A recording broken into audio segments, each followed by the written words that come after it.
오늘도 말씀 보겠습니다. 오늘 오신 말씀, 오후에 주신 말씀은 요한복음입니다. 요한복음 13장 두 군데를 볼 건데요.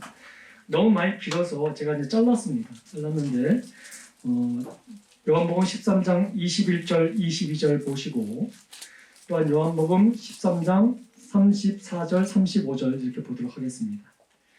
우리 천천히 합독하도록 하겠습니다. 먼저 21절, 22절입니다. 함께 읽습니다.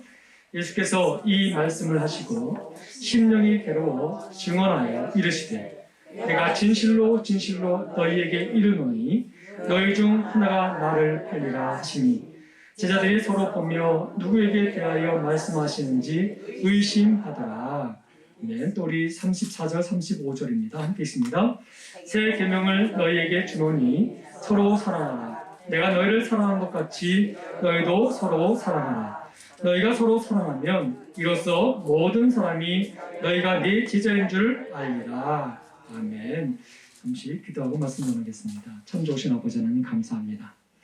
오늘도 천종의 입술을 여시고 아버지 하나님의 주의 말씀을 선포케 하여 주옵시며 그 말씀이 말씀되게 한번 역사해 주셔서 듣는 심령들 마음속에 하나님의 은혜가 충만케 되게 하여 주옵소서. 감사합니다. 모든 것이 하나님의 은혜임을 다시 한번 고백드리오며 우리 주 예수 그리스도 이름으로 간절히 기도드립니다. 아멘. 할렐루야. 여기 점심 식사 맛있게 하셨습니까? 새치 관련된 얘기는 잘 하셨습니까? 듣기 싫어도 열심히 크게 들려서 저도 듣게 되었습니다. 예, 감사합니다. 그래도 이렇게 활기 있게 대화를 나누시는 모습을 보면 참 마음이 감사가 넘치게 됩니다. 오늘 보신 말씀의 제목은 일관된 충성이라는 제목으로 오늘 그 말씀을 보고자 합니다. 여러분, 우리가 오늘 살펴볼 주제도 바로 그것입니다. 충성. 그냥 일반적으로 말하면 의리라고도 말씀드릴 수가 있지 않겠습니까?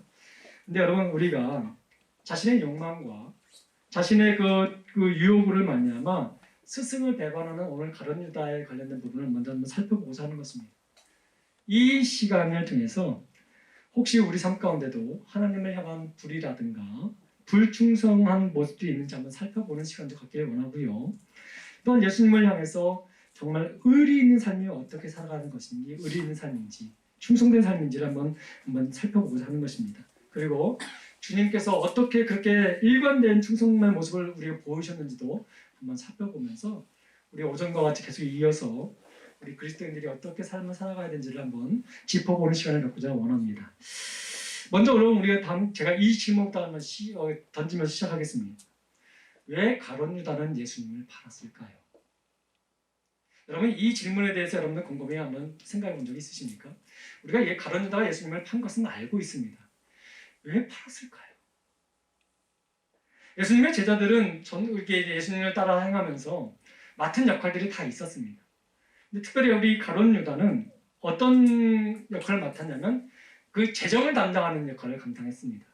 그러니까 그 제자들과 예수님이 먹어야 될 여러 가지 예산적인 부분, 써야 될 재산적인 부분들을 관리하는 역할을 우리 가룟 유다가 담당하게 됩니다. 다시 쉽게 말하면 회계를 담당했다고 말씀드릴 수가 있죠. 여러분, 우리 요한복음 12장 6절 말씀을 보면 그런 부분이 나오고 있습니다.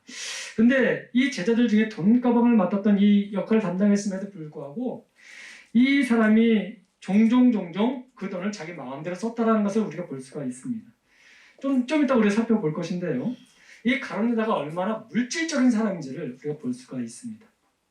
또 하나 우리 한번 예를 들면 장면 한번 제가 떠올리면서 한번 볼까요? 나사로의 여동생이었던 마리아가 예수님께서 주신 그 은혜가 너무 감격하고 감사해서 향유옥합을 가져와서 예수님 앞에 깨트려 붓고 자기의 머리로 그걸 닦는 것을 보게 됩니다. 근데 이 향유옥합이라는 이 오일이 얼마나 비싼 건지 정말 말로 할 수 없는 비싼 재료였기 때문에 이것을 보고 있는 많은 사람들이 이 여인이 예수님을 이렇게 섬기는구나 라고 판단하고 있는 그때에 가룟 유다만큼은 다르게 생각합니다. 아니, 저렇게 귀한 것을 깨트려서 예수님께 붓는다고? 차라리 그것을 팔아서 좋은 가난한 사람들이 나눠줘도 좋지 않겠어? 라고 화를 내면서까지 야단치는 것을 보게 되지요. 그렇다면 여러분, 우리가 여기서 보게 되면 이 가룟 유다가 가난한 사람들을 그렇게 생각했기 때문에 이런 말을 했을까요? 그 의도가 달랐음을 성경은 우리에게 보여주고 있습니다. 자기는 그렇게 말함으로 해서 정말 가난한 사람을 생각한 것 같고 또 어떤 저 정의로운 사람 같고 그런 사람까지 보이니까 제가 하실지 모르지만 겉은 그렇게 보일지 모르지만 그 중심을 하신 예수님은 그렇게 보지 않았다는 것을 성경은 우리가 말씀하고 있습니다. 여러분 요한복음 12장 4절부터 6절 말씀을 한번 이 가룟 유다에 대해서 우리 성경이 어떻게 기록하고 있는지를 한번 볼까요? 한번 보겠습니다. 천천히 한번 읽겠습니다. 시작. 제자 중 하나로서 예수를 잡아줄 가룟 유다가 말하되 이 향유를 어찌하여 300데나리온에 팔아 가난한 사람 자들에게 주지 아니하였느냐 하니 이렇게 말함은 가난한 자들을 생각함이 아니요 그는 도둑이라 돈깨를 맞고 거기 넣은 것을 훔쳐 다니더라. 여러분 우리는요 하나님 앞에서 거룩한 척 살 때가 참 많습니다. 사람들 앞에서는 내가 괜찮은 것처럼 꾸밀 때가 있습니다. 근데 이 가룟 유다처럼 마음에는 다른 생각을 품는 때가 참 많이 있어요. 여러분 사람은 속일 수 있어도 하나님을 속일 수 없다는 것을 오늘 이 본문을 통해서 우리가 알 수 있지 않습니까? 성경은 분명하게 말씀하고 있습니다. 가룟 유다는 3년 반 동안 예수님을 따르는 제자인 것처럼 보였습니다. 그런데 여러분 겉으로는 가난한 사람을 생각하는 것처럼 보였고 재정을 효율적으로 잘 쓰는 사람처럼 보였습니다. 일반적인 사람들이 그 마음을 모르면 그 모습은 정말 괜찮은 사람처럼 보일 수가 있습니다. 근데 여러분 속은 그렇지 않았음을 우리에게 보여주고 있습니다. 돈과 물질을 더더욱 사랑하고 중시했던 사람이 바로 이 가룟 유다였습니다. 원래 여러분 가룟 유다가 예수님을 따른 이유는 이것이었습니다. 예수님을 따르게 되면 그 나라가 임할 때에 그 나라가 임하는 그 순간 일꾼들이 필요할 거 아니겠습니까? 그러면 그 나라에는 일꾼들이 필요한데 가장 좋은 자리를 찾고자 하는 그런 마음이 가룟 유다에게 있었다라는 것을 보여주고 있습니다. 항상 제자들은 그것 때문에 싸웠습니다. 내가 크니 네가 크니 그러면서 싸웠죠. 그러면서 여러분 우리 예수님께서 최후의 만찬 때 세족식을 했던 걸 여러분 기억하시지 않습니까? 그때 원래 그것은 종이 하는 것들인데 예수님이 그것을 할 동안도 제자들은 한 명도 움직이지 않았지 않습니까? 왜 그럴까요? 그 일들은 종이 하는 것이지 내가 네 발을 닦을 수 있어? 천만에! 라는 마음이 있었던 것이죠. 제자들은 모두가 특별히 이 가룟 유다는 더더욱 이 마음이 심했음을 우리가 알 수 있습니다. 그런 물질을 따라가는 그런 제자의 역할을 그 제자의 모습을 가식적으로 보여주는 사람이 바로 이 가룟 유다라고 말씀드릴 수가 있지요. 3년 동안 어쩌면 3년 반 동안 이 시간적인 큰 차이는 없겠지만 예수님과 함께 생활하면서 유다는 예수님이 향하는 방향과 자신이 꿈꾸는 방향이 다름을 점점 인식하기 시작합니다. 그래서 여러분 이 가룟 유다는 그 탐욕을 이루기 위해서 예수님을 따랐는데 자꾸 예수님은 다른 쪽으로 가시니까 이 가룟 유다의 마음에 실망감이 들기 시작합니다. 그래서 예수님을 계속해서 팔기도 하는 마음이 들게 되지요. 자신의 탐욕을 누리고 자신의 욕심을 채우기 위해서 따라다니면서 자기는 좀 더 높은 데로 가야지라는 마음이 계속 있었는데 예수님은 계속해서 이런 말씀하십니다. 더 나눠줘야 돼. 더 낮은 자로 가야 돼. 그러니까 여러분 이 가룟 유다 마음에는 뭐가 들었을까요? 도저히 이해가 안 되는 것이죠. 주님 메시아이시면 나중에 이제 그 나라가 완전히 이루어지게 되면 거기에는 이제 많은 사람들이 몰릴 것이고 많은 자리가 필요할 것인데 그럼 높은 데를 가야 된다, 준비해야 된다 이렇게 말씀하지 아니하시고 너는 점점 낮아져야 돼. 그리고 나라를 이루기 위해서는 많은 것이 필요하지 않겠습니까? 근데 많은 것을 채워야 되는 상황 속에서 자꾸 나눠주라고 하시니까 자기의 생각과 도저히 맞지가 않는 거예요. 그러니까 여러분 결과적으로 자기와 맞지 않는 예수님을 어떻게 생각합니까? 안 되겠다. 이분을 이제 더 이상 따라가지 못하겠다라고 이제 결정을 내면서 근데 여러분 3년 동안 따라갔던 그 시간이 아깝잖아요. 그러니까 그러면 이거라도 챙겨야겠다라는 마음이 들지 않겠습니까? 억울하지 않습니까? 3년 동안 자기의 시간을 허비했는데 그러니까 여러분 무슨 생각이 듭니까? 저 사람을 팔아야겠다라고 생각이 드는 거예요. 여러분 이제는 지금까지는 스승으로 생각했는데 이제는 팔겠다는 것은 뭐예요? 노예로 여겼다라는 거예요. 근데 여러분 보세요. 예수님을 얼마에 팔죠? 은30 팔죠. 이 은30의 개념이 참 중요합니다. 왜 제가 처음 이 얘기 바로 전에 예수님을 노예로 생각했다는 말씀을 제가 드렸지 않습니까? 여러분 당시 이스라엘 성인의 노예값이 은30이에요. 그러니까 여러분 이 은30으로 이 예수님을 팔았던 것은 뭐냐면 그 팔기 전까지 예수님을 스승으로 모셨는데 이제는 자기 욕심과 맞지 않으니까 팔아야겠다. 무슨 생각이에요? 이 사람은 이제 노예로 팔아버리겠다는 뜻인 거예요. 그러니까 스승의 자리에서 노예 자리로 아예 완전 생각을 바꾼 것이지요. 그래서 여러분 이 가룟 유다가 이 예수님을 죽이려고 하는 이 서기관들과 바리새인들과 또 이 대제사장들 앞에 가서 뭐라고 얘기합니까? 여러분 마태복음 26장 14절 15절입니다. 한번 볼까요? 자세히 한번 보세요. 한번 읽겠습니다. 시작. 그때에 12 중에 하나인 가룟 유다라 하는 자가 대제사장들에게 가서 말하되 내가 예수를 너에게 넘겨주리니 얼마나 주리하느냐 하니 그들이 은삼십을 다 주니. 이미 여러분 종교 지도자였던 대제사장들은 예수님을 뭘로 판단한 거예요? 노예로 판단한 거예요. 노예값밖에 안 된다는 생각을 한 것이죠. 근데 여기서 한번 보세요. 가룟 유다가 예수님을 뭐라고 얘기합니까? 내가 당신들에게 예수님을 넘기면 나에게 얼마 줄 건데? 라는 거예요. 그러니까 그거라도 챙기겠다는 거예요. 그거라도 챙기겠다는 거죠. 그러니까 여러분 이 가룟 유다가 얼마나 예수님을 따라가시면서도 자기 삶이 변화되지 아니하고 물질적인 부분만 이렇게 매여 있는 사람인지를 우리가 분명히 보여주고 있다는 것입니다. 얼마나 탐욕스럽고 얼마나 물질의 노예로 살아가는 인생이었는지를 우리에게 이 질문을 통해서 우리가 보여주는 거예요. 여러분 이것입니다. 좀 쉽게 설명하면 이렇습니다. 가룟 유다가 하는 질문이 이렇습니다. 내가 예수를 당신에게 넘기면 나에게 얼마를 줄 거야? 이 말이에요. 성경은 좀 이게 유하게 넘길 수 있는 부분이지만 실질적으로 우리가 사용하는 말로 이렇게 바꿔버리면 이 말이 얼마나 참담한 말인지를 우리가 알 수 있어요. 예수님이 종입니까? 예수님 물건으로 바꿀 수 있는 어떤 사람입니까? 예수님이 아니더라도 자기가 동고동락했던 그 동역자라 한다면 이렇게 물건처럼 처벌할 수 없는 것이죠. 근데 자신의 욕심에 맞지 않는다는 이유로 예수님을 물건 취급하고 있습니다. 노예 취급하고 있는 것이요. 당시의 노예는 사람의 인격 있는 사람이 아니었어요. 노예는 물건이었고 소유할 수 있는 그런 것이었지요. 자, 예수님을 왜 가룟 유다가 배신했습니까? 자신의 생각과 자신의 관념을 포기하지 않았기 때문에 그런 거예요. 우리가 신앙생활을 할 때에도 내가 그렇게 말씀을 많이 들었고 신령이 열려 있음에도 불구하고 내 생각이 자꾸 나를 주장할 때가 있어요. 바뀌지 않는 삶을 안 합니다. 자꾸 이렇게 권면을 해도 그 권면을 듣지 않습니다. 왜요? 내 안에 생각이 가득 차 있기 때문에 그런 거예요. 사랑하는 성도 여러분, 어쩌면 우리도 때를 따라 어떤 상황 속에서는 가룟 유다 같은 삶을 살 때가 있습니다. 아니 이거 안 해주면 안 합니다.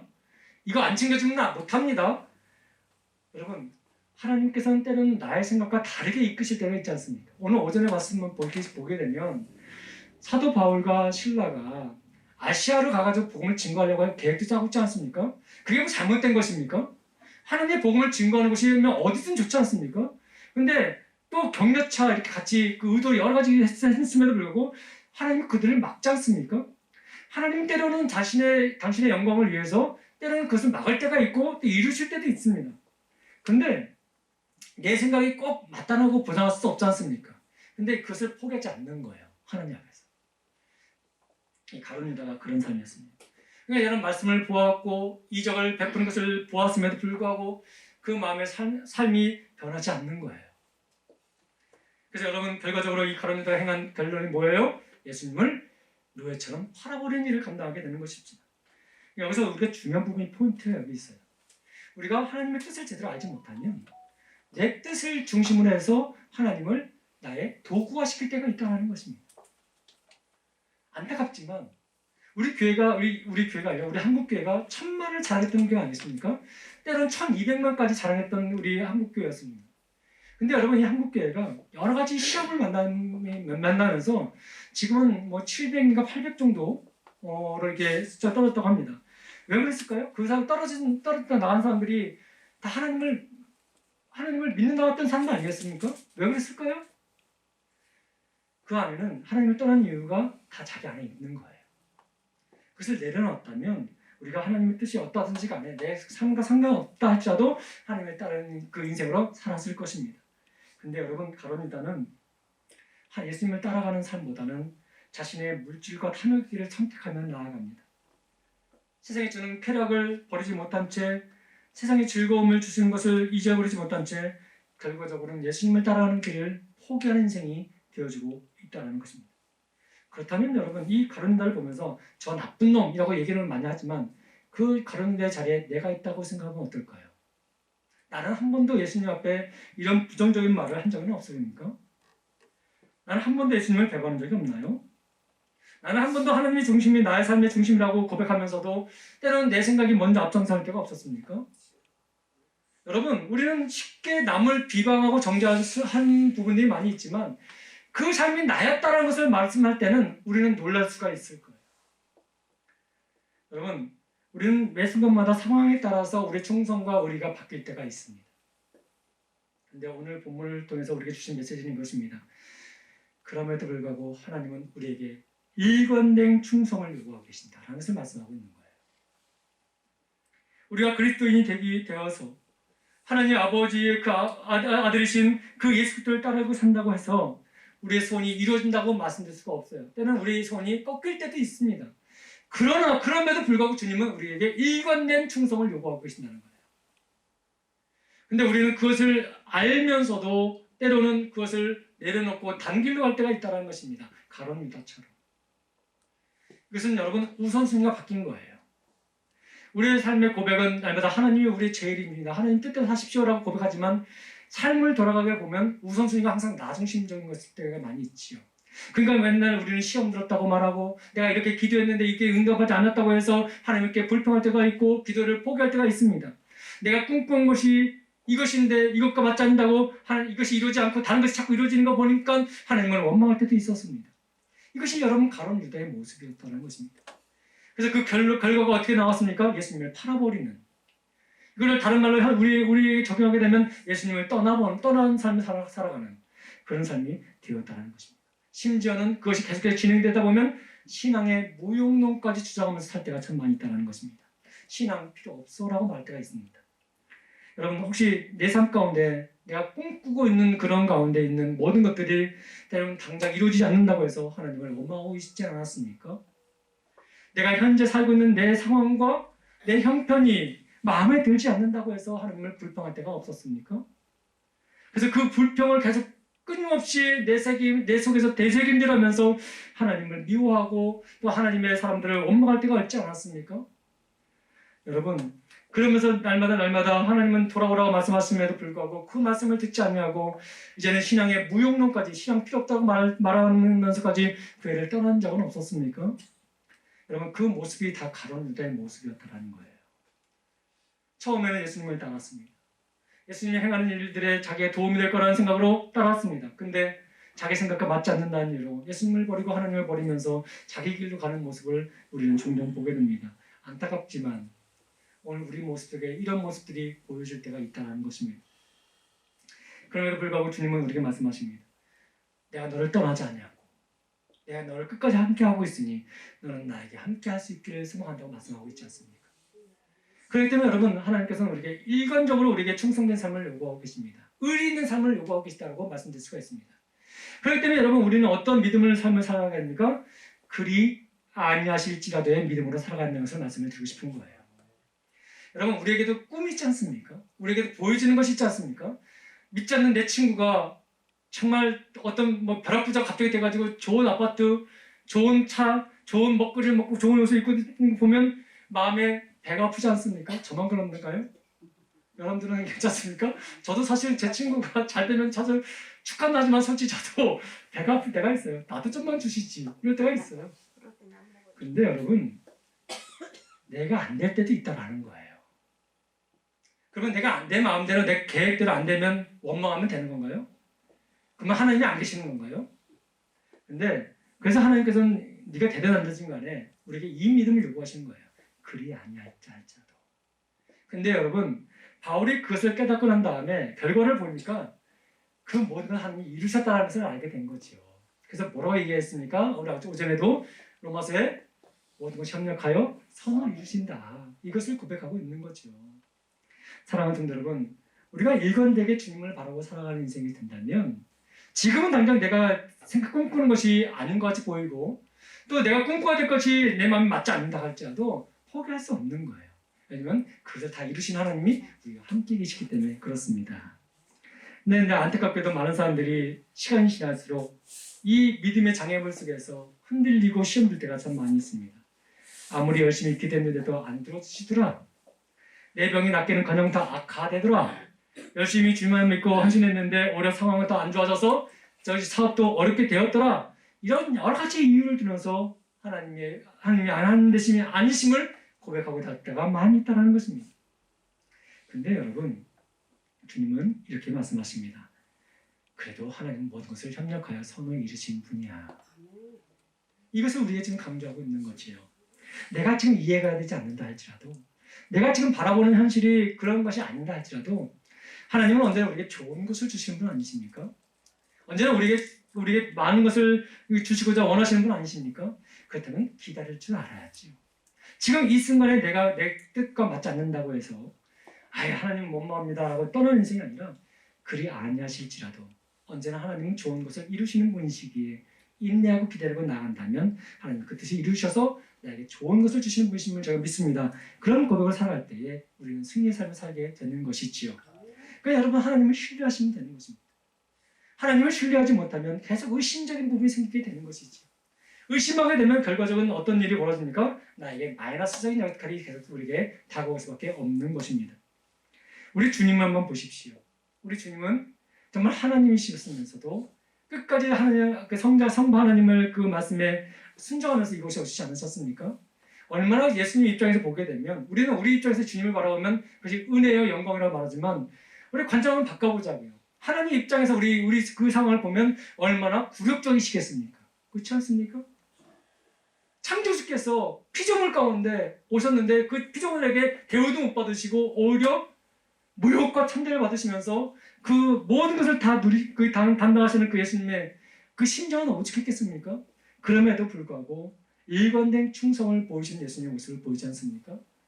근데 여러분, 그 모습만 보게 되면 참 안 되겠다, 떠나겠다는 마음이 들 수도 있겠지만 결과를 보시게 되면 그 주님이 다시 영광의 자리로 올라가게 되시고 모든 끝까지 견디심으로 통해서 온 인류가 구원받는 놀라운 역사가 이루어진 것을 보지 않습니까? 축소해서 우리 삶을 한번 다시 한번 돌아보기를 원합니다. 우리 또한 지금 예수님을 믿음으로 말미암아 생각지도 못한 고난을 당할 때도 있습니다. 어려움을 당할 때도 있고 불이익을 당할 때가 있고 손해를 볼 때도 있습니다. 근데 여러분, 지금 그렇게 보인다고 해서 하나님 나를 미워하시는 걸까요? 그렇지 않습니다. 그것이 쌓이고 되다 보면 언젠가 하나님께서는 그것을 갚아주실 때가 있을 것입니다. 그렇기 때문에 여러분, 우리 오늘날 살아가는 성도들은 어떻게 살아가야 됩니까? 끊임없이 하나님을 신뢰하며 살아가야 됩니다. 내 뜻과 맞지 않는다 할지라도, 내 생각, 내가 꿈꾸고 그림 그렸던 설계도와 맞지 않게 진행된다 할지라도, 그리 아니하실지라도 하나님은 나보다 좋은 것을 주시는 분이시고 나보다 지혜가 높으신 분이시며 나의 모든 것을 인도하시는 분이심을 믿으시고 그 하나님을 믿음으로 바라보고 나가는 우리의 모습이 되게 소망하는 마음으로 이 말씀을 우리에게 주시는 것입니다. 사랑하는 성도 여러분, 우리 또한 가룟 유다가 요구했던 그 물질이 싫을까요? 우리도 그것을 좋아합니다. 그 좋은 자리에 올라가는 것, 가룟 유다가 바랐던 그런 모습 우리는 싫어합니까? 우리도 좋아합니다. 근데 여러분, 주님이 그것을 우리에게 말씀하지 아니하시고 우리는 내려놓아야 된다, 나눠야 된다, 낮아야 된다고 말씀하신다면 거기에 또 어떤 하나님의 은혜가 있음을 믿고 그들의 삶을 살아가야 되는 것이 이것이 지혜라는 것입니다. 그래서 여러분, 때를 따라 돕는 은혜가 있음을 믿으시고 그리스도인들은 주님을 닮아가는 인생으로 살아가는 것을 말씀하고 있습니다. 비록 어렵고 힘들더라도 나를 통해서 하나님이 나타나게 되고 그 향기가 풍겨지게 된다면 그것은 하나님의 영광이 되고 그 영광을 통해서 우리에게는 하나님의 은혜가 나타난다는 것을 믿으시기 바랍니다. 그것을 아신 예수님께서 십자가를 지신 것 아니겠습니까? 그리고 우리에게도 그 일들을 감당하라고 말씀하시지 않으셨을까요? 근데 그것이 하나님께 영광만 되는 것이 아니라 그것이 우리에게도 영광이 된다고 말씀하십니다.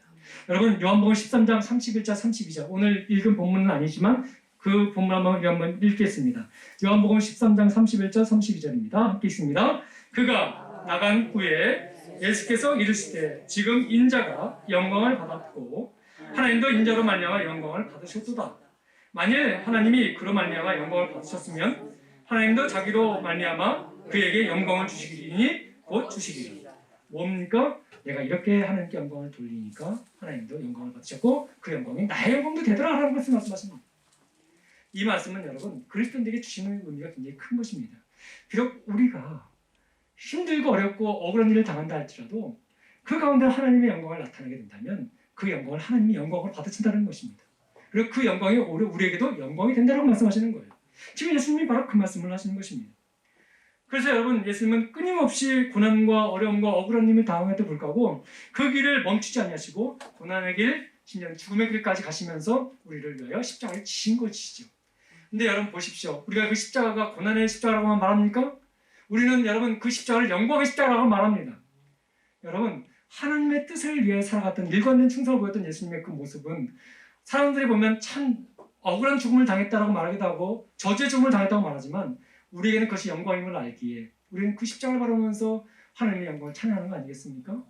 그러니까 여러분, 하나님의 영광을 위해 살아간다면 이건 내 뜻과 맞지 않는다고 해서 원망하고 불평할 것이 아니라 그것이 선한 은혜가 있게 됨을 믿으시고 말미암아 하나님을 찬양하는 은혜가 있기를 소망합니다. 그리하면 여러분, 그 은혜로 말미암아 우리 삶에 영광이 임하게 될 것이고 그 영광을 통해서 믿지 않는 자들에게도 그 영광이 임하게 될 줄 믿습니다. 오늘 오전의 말씀이 그 말씀 아닌가요?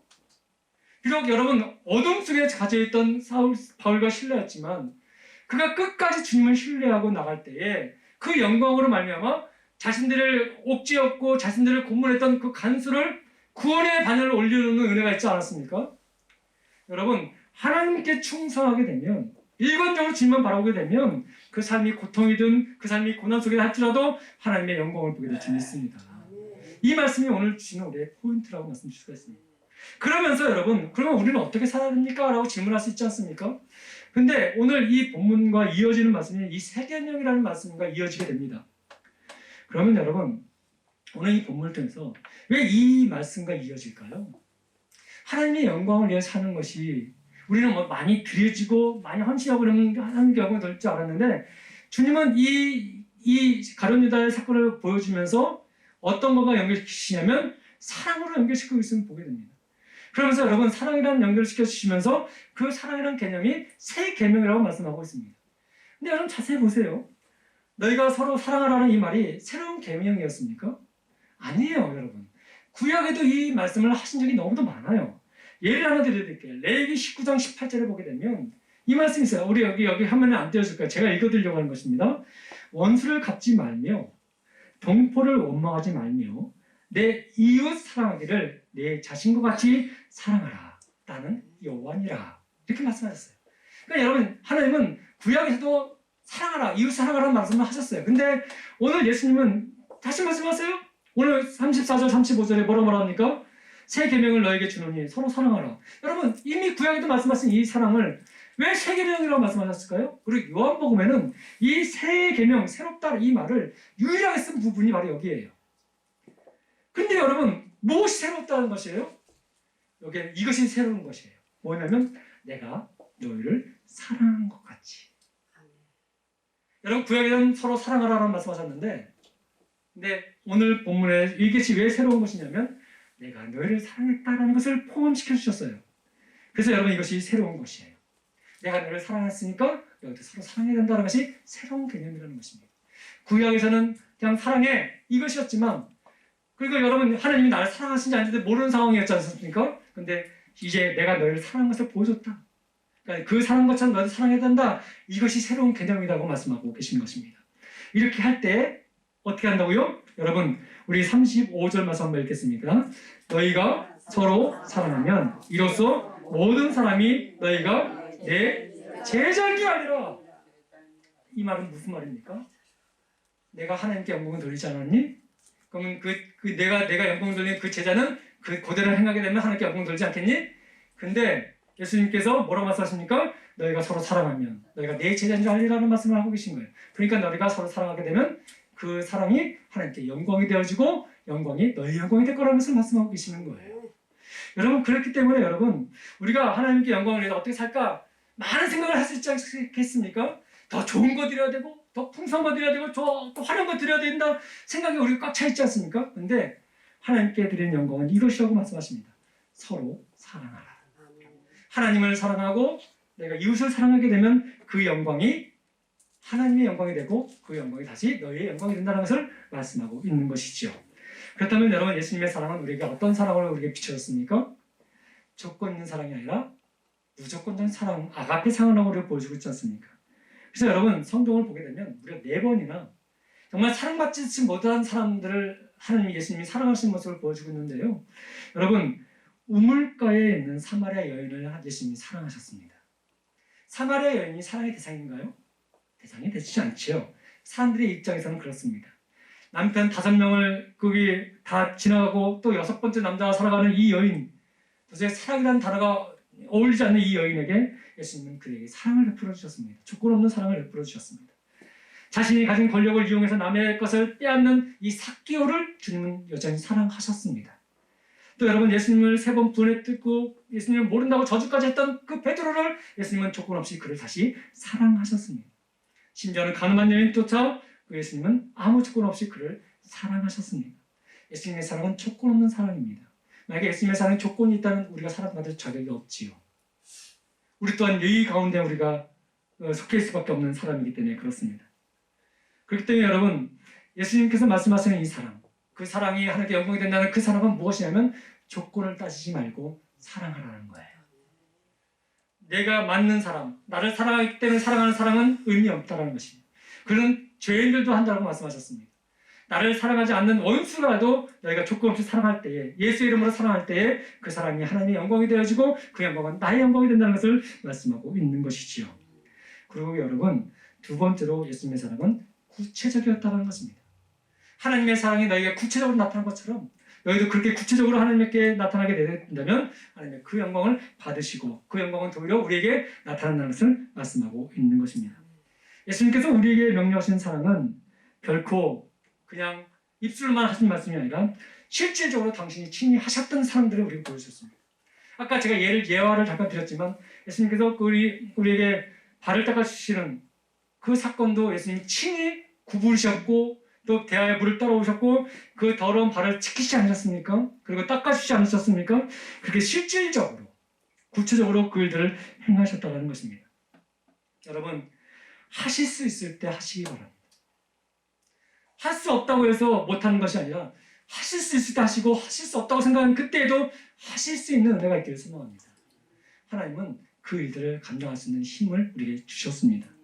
그래서 여러분, 우리가 예수 그리스도를 따라 산다는 삶은 어떤 삶이냐면 내 뜻대로 사는 삶이 아니라 그리 아니하실지라도 하나님 뜻대로 하십시오 라는 그 삶을 살아가는 것이 하나님께 영광이 되고 하나님이 요구하시는 충성된 일꾼으로서의 삶을 산다는 것을 말씀을 드립니다. 따라합시다. 우리가 다른 사람을 사랑할 때에 하나님께 영광을 돌려준다. 아멘. 여러분, 기억하시기 바랍니다. 이 말씀은 예수님께서 간접적으로 주신 말씀이 아니라 직접적으로 우리에게 명령하신 말씀이에요. 하나님이 어떤 영광을 받으신지를 우리에게 직접적으로 보여주신 말씀입니다. 이제 말씀을 맞춥니다, 여러분. 우리 예수님의 이름으로 모인 우리들 아니겠습니까? 우리 안에서도 그 사랑을 못한다면 우리는 원수와 다를 바가 없는 것들이죠. 세상 사람과 다르지 않습니다.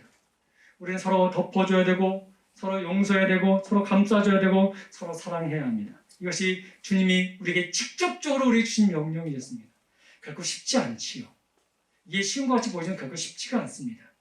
누군가가 나를 사랑하면 그 사랑을 다 보답하는 건 쉽습니다. 그런데 나를 미워하는 자를 사랑한다는 건 쉽지 않습니다. 목사님 저도 그렇게 쉽지가 않습니다.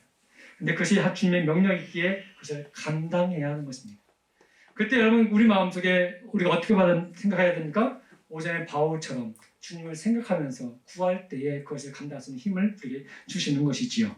그러기 여러분, 매 순간마다 우리가 주님이 우리를 불러서 사랑의 통로로 삼으신 것이라는 것을 믿으시고 내 마음에 혹시라도 미움이 있고 원망이 있고 불평이 생기는 그때라면 주님을 기억하면서 주님 앞에 기도하면서 주님 이것을 행할 수 있는 능력을 달라고 기도하는 저와 여러분들 되기를 소망합니다. 그럴 때 우리가 주님이 원하시는 일관된 충성을 감당할 수 있는 그리스도인이 될 줄 믿습니다. 우리 예담교회 모든 지체들이 일관된 충성, 하나님이 요구하시는 기뻐하시는 그 일관된 충성을 감당하며 나아가는 저와 여러분들 되기를 소망합니다. 여러분들이 보시기에 제가 부족한 사람일 수도 있습니다. 또는 제가 보는 여러분들에게도 또 그런 부분이 없지 않아 있습니다. 근데 여러분, 그것을 책잡고 건 인생이 아니라 그렇다 할지라도 서로 용납하고 사랑하며 또 서로 격려하며 서로 함께 이렇게 세워주는 그런 일을 감당한다면 세상이 그 모습을 보며 우리를 부러워할 것이고 그 모습을 보는 하나님은 우리에게 기쁨을 주체하지 못할 정도로 우리에게 그 영광을 돌려드릴 줄 믿습니다. 여러분, 그런 삶을 살아가는 저와 여러분들에게 소망합니다. 주님 앞에는 일관된 충성의 자료 살아가는 저와 여러분들 되길 간절히 소망합니다. 기도하겠습니다. 참 좋으신 아버지 하나님 감사합니다. 많이 어렵습니다. 하나님. 주님의 말씀을 볼 때마다 내 자신이 얼마나 부끄러운 존재인지를 깨닫습니다. 하나님의 말씀을 전하는 저조차도 이 말씀을 묵상하며 준비하면서 참 많은 찔림이 있었습니다. 어쩌고 보면 내 안에 가룟 유다 같은 인생이 있지 않았는지요.